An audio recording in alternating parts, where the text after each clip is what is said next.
as I said before, not all bleeding that you don't understand is a part of this has to do with a disease condition. There are some that are not disease condition, but we'll be going through all in this series of video. Now, there's what we call intramedullary bleeds. That's you see them in between periods. You know that your period is 28 days, and you notice that you bleed every on the 14th. So that's intramedullary bleeding.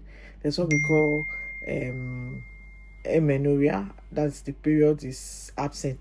Once you say anything, the thing is absent. And some say I've not seen my period for 2 months, I've not seen my period for 3 months, amenorrhea. Or there's what we call oligomenorrhea. That means it's reduced. Anything you hear oligo, there's a reduction. There is what we call menorrhagia. That means the bleeding is very, very much. There's what we call postcoital bleeding. Those ones again, those are things that we should know. Those are different types of bleeding that we can have.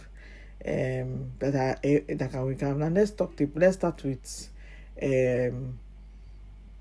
amenorrhea and oligomenorrhea. Let's talk about the normal things that can cause it, especially when a woman or a girl just reached age of menarche. That's when the girl just started menstruating. If you can remember, if you started menstruation, you will notice that the next month you may not see your period. It will take a while because the body is trying to get used to puberty and all that, so you may not see your period as regularly, so it will take time before it becomes normalized and you'll be seeing your period regularly. The same way when it comes to perimenopausal time, when a woman wants to also stop seeing her period, you notice that it will not just stop once. It will be stopping gradually. She will not see it for 2 months, then she will not see it for 3 months, until finally it will also do the perimental period. So that woman can have amenorrhea at some. But the most common cause of amenorrhea is pregnancy.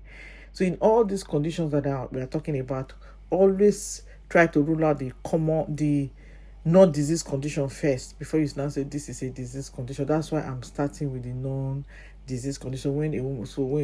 That again, there are some contraceptives that can help that people take. When you take some contraceptives also, it can help the woman to have irregular period. It can cause some women not to see their period at all. It can cause some women to have heavy bleeding. It can also cause some women to have small bleeding and intramedullary bleeding. So those are the things that you'll be looking at when a woman complains of intramedullary bleed.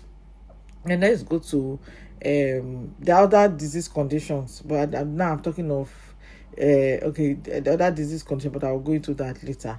Then let's talk about let's